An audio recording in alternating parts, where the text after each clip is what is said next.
Hello friends. जय राम जी की। आज रामनवमी है, इसलिए सबको बहुत बहुत बधाई। वीकेंड में किसी भी चीज़ के ऊपर बोलना बहुत डिफ़िकल्ट होता है मेरे लिए, क्योंकि कंटेंट नहीं है। ड्यू टू वीकेंड मार्केट बंद है और सभी ट्रेडर के साथ ये प्रॉब्लम होती है। तो थोड़ा बहुत मैं मेरा हिस्ट्री के बारे में बताता हूँ कि मैं ट्रेडिंग कैसे करता था और चार्टिंग कैसे करता था और आज क्या हालत है। जब मार्केट बंद होता है तो लोग मैं क्या करता हूँ, मैं वही बोलता हूँ। मैं बस मेरा होमवर्क करता हूँ, इतने सालों से करता हूँ। वीकेंड है वो मेरे लिए बेस्ट है। पहले तो मैं सैटरडे नाइट पूरी जागता था और चेक करता रहता था कि भाई कौन सा सिस्टम ठीक है कौन सा नहीं है। बैक टेस्टिंग तो मैंने आज तक नहीं किया, कभी नहीं किया। मैं फॉरवर्ड टेस्ट में मानता हूँ। उसका मेन रीज़न ये है कि बैक टेस्टिंग जब होता है और जो टाइम का जो उसका फेज होता है वो डिपेंड करता है कौन सा वेव ऑन गोइंग है। वेव बहुत टाइप के होते हैं। सबसे बड़ा है वो मेजर जो सालों चलता है, फिर मीडियम है, फिर माइनर है और फिर माइक्रो है। रोज़ की जो मूवमेंट आती है वो माइक्रो में आती है। तो बैक टेस्ट करने जब आप बैठते हैं तो उसको ये पता नहीं चलता कि कौन सा फेज चल रहा था। तो आपने बहुत टाइम देखा होगा कि आपकी एक प्रॉफिटेबल जो सिस्टम है वो सडनली बेकार हो जाती है और उसमें जो रिज़ल्ट आता है वो उल्टे आते हैं। तो यही रीज़न है कि मैं बैक टेस्ट में मानता नहीं हूँ। मैं सिर्फ फॉरवर्ड टेस्ट करता हूँ, यानी कि लाइव मार्केट। तो सबसे बड़ा गुरु है, उससे बड़ा गुरु कोई नहीं है ट्रेडिंग में। 85 के आसपास से मैंने शुरू किया जब मैं कॉलेज में था। और एक चीज़ नक्की कर ली थी कि पापा से पैसे नहीं लूँगा। और जितना भी कमाता था उसमें बचत करके एक साल में जितने पैसे मेरे पास बचते थे उसमें मैं श्राद्ध का जो टाइम आता है ना, नवरात्र के पहले, उसमें मैं थोड़ा सा गोल्ड लेता था। और उसी टाइम पे पैनिक रहता था क्योंकि अच्छे दिन वो गिने नहीं जाते, इसलिए कोई गोल्ड नहीं लेता उसमें वो टाइम के दौरान। और फिर धनतेरस या दिवाली में मैं प्रॉफिट बुक कर लेता था। आज भी ये रूल चलता है, कभी ट्राई करके देखना। श्राद्ध के आसपास लोगे और धनतेरस पे बेचोगे तो आपको 101% प्रॉफिट होगा। ये दीवार पे लिखा है, रिटन ऑन अ वॉल। तो उस टाइम पे तो कुछ ज़्यादा टेक्नोलॉजी थी नहीं। मेरे सिटी में भी इंटरनेट नहीं था। फ़ोन था और उसमें एसटीडी था। तो मैं अहमदाबाद डायल करके 0791722 ये नंबर भी मुझे अभी याद है, इंटरनेट कनेक्ट करता था। टूं टा ऐसी साउंड आती थी फ़ोन में से। थोड़े दिन के बाद थोड़े टाइम के बाद मॉडेम कनेक्ट होता था इंटरनेट के साथ। कॉस्टली अफेयर था क्योंकि उस दिन में एसटीडी के भाव भी ज़्यादा थे। लेकिन ये 12 बजे के बाद करता था। और जब निफ्टी के एंड ऑफ डे डेटा आते थे और वो सब मेटास्टॉक फॉर्मेट में होते थे, तो उसको डाउनलोड करने में 5 मिनट लगते थे मुझे। और फिर मैं इंटरनेट डिसकनेक्ट कर देता था। फिर एक यूटिलिटी थी मेरे पास to transform Metastock data to CSV। तो वो चलाता था और उसको CSV में कन्वर्ट करता था। फिर उसको चार्ट के ऊपर मैं प्लॉट करता था। शायद यही रीज़न है कि मैं सिर्फ इंडेक्स ट्रेड करता हूँ। देखिए, हमारे दिमाग में कुछ कुछ चीज़ें घर कर जाती है पास्ट की, तो शायद मेरे साथ भी कुछ ऐसा ही हुआ है कि मैं इंडेक्स ही उस टाइम में ट्रैक करता था, तो इंडेक्स ही ट्रेड करता हूँ। स्टॉक अगर नाम कोई ले तो बहुत बार ऐसा होता है कि मैंने उसका नाम भी सुना नहीं होता। तो इसका कहने का मतलब ये है कि जो आपको शूट करे वही करो। ज़रूरत नहीं है कि पर्सन ए ये करता है तो मैं भी ऐसा करूं। बीच बीच में इसका ज़माना आया था ऑप्शन सेलर का।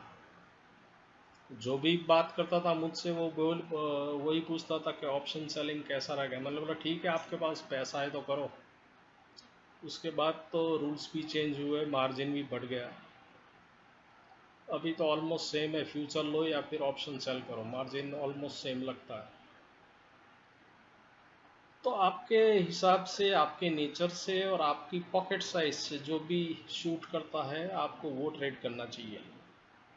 ये मेरा मानना है। मैं गलत हो सकता हूँ, लेकिन ज़्यादातर गलत नहीं होता।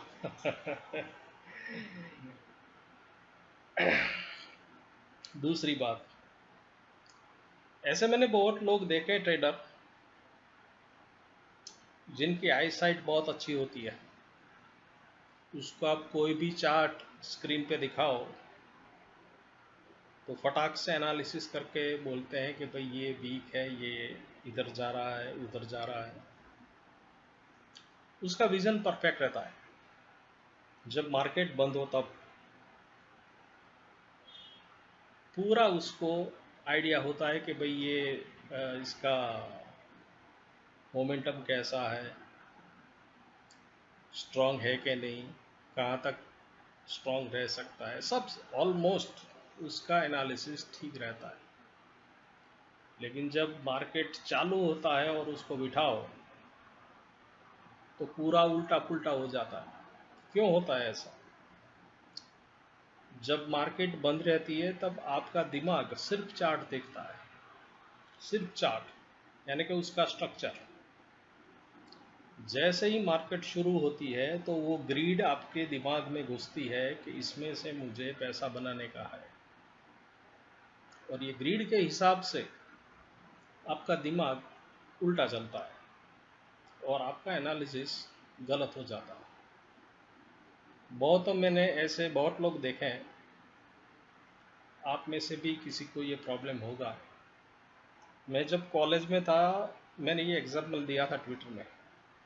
हमारी टीम में एक विनोद करके था, नेट प्रैक्टिस के दौरान इतनी अच्छी बैटिंग करता था। मैं जब भी मान लीजिए कभी देरी हो गई और मैं ग्राउंड पे पहुंच रहा हूं तो टाक टाक ऐसी आवाज़ आती थी उसके स्ट्रोक्स की, और मैं ऐसे ही, तब साइकिल का ज़माना था, मैं साइकिल पे जाता था। साइकिल के ऊपर बैठे बैठे मैं सोच लेता था कि विनोद बैटिंग कर रहा है,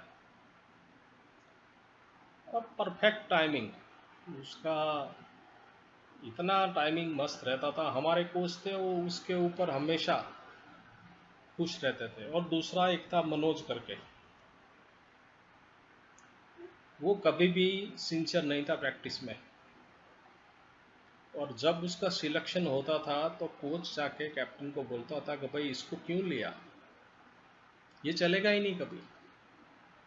और जब मैच होता था तो विनोद कभी रन नहीं बना पाया, और ये मनोज है वो हमेशा मस्त बैटिंग करके हमारी टीम को जिताता था। तो ये फोकस की बात है।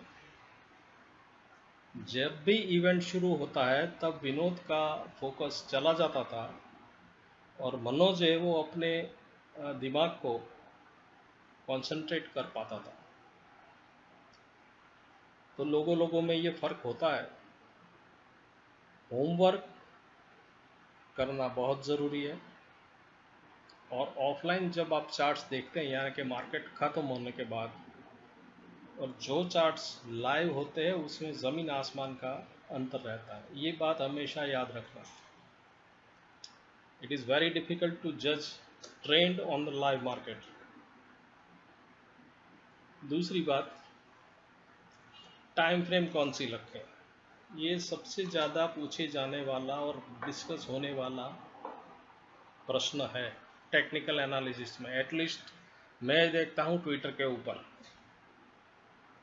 मैंने बहुत ट्रेडर्स को 1 मिनट का टाइम फ्रेम लेकर ट्रेड करते हुए देखा है फॉरेक्स में, and they do exceedingly well, there is no doubt about it. बहुत बहुत होनहार ट्रेडर होते हैं ये वो लोग, और एकदम परफेक्ट उसका ट्रेडिंग रहता है। लेकिन फास्टेस्ट फिंगर्स फर्स्ट, फटाफट एंट्री लेके फटाफट बाहर निकल जाता है। फिर आते हैं 3 मिनट वाले, और फिर आते हैं 5 मिनट वाले। तो ये ट्रेडर की क्वालिटी के ऊपर डिपेंड करता है कि कौन सी टाइम फ्रेम आपको सूट करेगी। पर्सन बी है और वो 3 मिनट का यूज़ करता है, तो ज़रूरी नहीं है कि आप 3 मिनट वाला टाइम फ्रेम लेके सक्सेसफुल हो सकते हैं। No, never. क्योंकि आपका स्वभाव कुछ है, उसका स्वभाव कुछ है, आपको मालूम नहीं वो एंट्री कैसे लेता है और एग्जिट कैसे लेता है, और आप पीवोट और आरएसआई लेके बैठे। तो 5 मिनट में तो पीवोट की कौन सी रेंज कवर होगी, नीचे से ऊपर या ऊपर से नीचे, वो बीच में ही घूमता है। तो इसी ये सब चीज़ें आप दिमाग में सोचिए और उसके मुताबिक आप आपका टाइम फ्रेम डिसाइड कीजिए। एक और एग्जांपल देता हूँ। मान लीजिए आप बैठे हैं अपने घर पे आपकी गर्लफ्रेंड के साथ। मोस्ट ऑफ मेरा क्राउड यंगस्टर है, इसलिए मैं ये एग्जांपल ले रहा हूँ। और किसी ने दरवाज़ा नॉक किया, दरवाजे में छोटी सी जगह है जहाँ से आपने देखा, और आपको कुछ आधी फिगर दिखाई दी, कुछ आपको पता नहीं चला, और आपने डोर खोल दिया। और डोर खुलते ही आपने देखा कि वो जो आदमी है वो गर्लफ्रेंड का पिता है, उसका डैडी है। आपकी मस्त धुलाई हुई, सर्विस हुई, एमटीएम आपका रेड आया। अगर आपने खिड़की खोल के ये अगर देखा होता तो आपको पता चल जाता कि बाहर रावण है, उसके साथ कुंभकर्ण है, और उसके साथ मेघनाथ भी है, यानी कि उसका बाप पूरा झुंड लेके आया है। तो छोटी सी जगह से देखा, माने कि लोअर टाइम फ्रेम 3 मिनट वाली, 5 मिनट वाली। खिड़की खोली होती तो 15 मिनट के ऊपर वाली टाइम फ्रेम आती, 15, 30, 1 घंटा, 4 घंटा या डेली। तो इस प्रकार से आपको बड़ा पिक्चर, यानी कि actual image of the chart and movement आपको तभी मिलेगी जब आप बड़ा टाइम फ्रेम यूज़ करेंगे आपकी स्क्रीन में। छोटे में तो छोटी वाली चीज़ ही आती है, और जब आप छोटी टाइम फ्रेम यूज़ करते हैं तो उसमें आपको रेंज भी छोटी मिलती है, 10 पॉइंट, 15 पॉइंट, 20 पॉइंट। हाँ, एक बात है, अगर अप ट्रेंड शुरू हुआ है ओवरऑल तो 50 पॉइंट भी मिल जाता है, लेकिन ऐसा बहुत कम बार होता है। जब आपकी माँ प्रेशर कुकर में खिचड़ी पकाती है तो पहले नीचे की पकती है, फिर मिडल वाली पकती है, और फिर ऊपर वाली पकती है, और फिर माँ उसको बाहर निकाल के आपको परोसती है। सेम ट्रेंड में होता है, ट्रेंड नीचे से ग्रीन ग्रीन ग्रीन होके फिर ऊपर जाता है, और पूरा स्ट्रक्चर जब ग्रीन हो जाता है तभी प्राइस मस्त उछाल मारती है। तो ये सब चीज़ें आपको दिमाग में रखनी पड़ेगी अगर आपको ट्रेडिंग में सक्सेसफुल होना है तो। It is very important. बाकी कोई ये सिस्टम लगाता है और मैं उसकी कॉपी करूं तो आपको भी प्रॉफिट मिलेगा, भूल जाओ, ऐसा कुछ होता नहीं है। और आपका टाइम भी वेस्ट मत करना। आपका तो समझे, लेकिन प्रॉब्लम ये होता है, मेरे पास बहुत से ऐसे एग्जाम्पल आते हैं, मैं कोई नाम नहीं दे रहा हूँ, लेकिन बोलते हैं कि भाई इसका मैंने वर्कशॉप लिया था 2 दिन का और मेरा नुकसान हुआ। मैंने बोला क्या सीखा था, तो बोला ये है वो है। मैंने फिर अप्लाई किया, क्योंकि सिखाने वाला गलत बहुत कम बार होता है। फॉल्ट हमारे में होता है कि उसने जो सिखाया वो हमारे दिमाग में घुसा नहीं। अगर टेक्निकल में आप ज़्यादा नहीं जानते तो बहुत डिफ़िकल्ट है किसी को भी समझाना। थोड़ा बहुत ज्ञान है, उसकी स्लेट में ABCDEFG लिखा है तो बाकी का हम लिख सकते हैं अप टू जेड। लेकिन अगर कुछ लिखा ही नहीं है तो पूरी अल्फ़ाबेट उसको समझाना बहुत ही डिफ़िकल्ट है। तो मेरा पहला रूल होता है कि भई आपको थोड़ा बहुत आता है तो मैं कुछ आपको हेल्प कर सकता हूँ, लेकिन अगर आप ज़ीरो है then it is extremely difficult for me to help you। और आप सीख सकते हैं, पूरा ओशन है अभी तो टेक्नोलॉजी का। आप बैक टेस्ट कर सकते हैं, आपके पास स्कैनर है, आपके पास पूरी टाइम फ्रेम है 1 से लेके 1 साल तक। उससे ज़्यादा आती है तो मालूम नहीं, वैसे तो बहुत बार मैंने देखा कि 5 साल तक का भी चार्ट प्लॉट होता है। और ढेर सारे सिंबल फ्री में मिलते हैं ट्रेडिंग व्यू में, जो भी लगाना है लगाओ, प्लॉट करो और चार्ट रेडी आपके सामने। मेरी टाइम में ऐसा कुछ नहीं था, बहुत ही लिमिटेड चीज़ अवेलेबल थी और उसमें थोड़ा बहुत मैं सीखा, जो थोड़ा बहुत मैं जानता हूँ उसकी बात करता हूँ। और उसकी जगह पे आज आपको सब कुछ मिल रहा है, लेकिन एफर्ट्स कोई नहीं करता आजकल, मैंने देखा है। No one tries. और किसी को मन में दिमाग में गुरु मान के बैठ जाते हैं और उसका भजन करते रहते हैं। ऐसे कोई स्वर्ग नहीं मिलता भैया, हमको खुद को अपना भजन करना चाहिए। We should improve our selves rather than praising anyone else. तो मेहनत कीजिए, थोड़ा बहुत जो मैं बोला उसके ऊपर आप काम कीजिए, तो आप एक दिन ज़रूर अच्छे ट्रेडर बन पाओगे। विनोद मत रहना, मनोज बनने की ट्राई करना, और उसके लिए फोकस चाहिए। फोकस और रिस्क मैनेजमेंट फैक्टर, ये दो चीज़ वेरी वेरी इंपॉर्टेंट है ट्रेडिंग में। अगर ये दो चीज़ नहीं है तो बहुत ही जल्दी समझ जाइए कि ट्रेडिंग आपके लिए नहीं है और आपको कुछ और करना चाहिए। चलो मंडे को मिलते हैं शाम को मार्केट ख़त्म होने के बाद। अगर कुछ ऐसा मुझे लगा तो लाइव भी करूँगा, लेकिन कोई गारंटी नहीं है। और एक ट्रेडिंग सिस्टम भी मैं आपको दूंगा। मैं भी सीख रहा हूँ तो इसमें कैसे शेयर करते हैं मुझे मालूम नहीं, धीरे धीरे सीख रहा हूँ, किसी की हेल्प नहीं लेता, मैं खुद ही सीखता हूँ। और जैसे ही मुझे पता चलेगा कि भाई इसमें स्क्रीनशॉट कैसे डालते हैं तो वो भी मैं आपको शेयर कर दूंगा। वो यूज़ करना, ट्रेडिंग सिस्टम अच्छी है, वीवेब है और सपोर्ट एंड रेजिस्टेंस है, नीचे वॉल्यूम है। एक नीचे RSI लगा देना, स्टॉच RSI कुछ भी, ADX मत लगाना, वो धीमे धीमे घूमता है और अगर आप बिगिनर है तो आपको प्रॉब्लम रहेगा। तो दो में से कोई भी ऑसिलेटर लगा देना, RSI या स्टॉच, आपका काम हो जाएगा।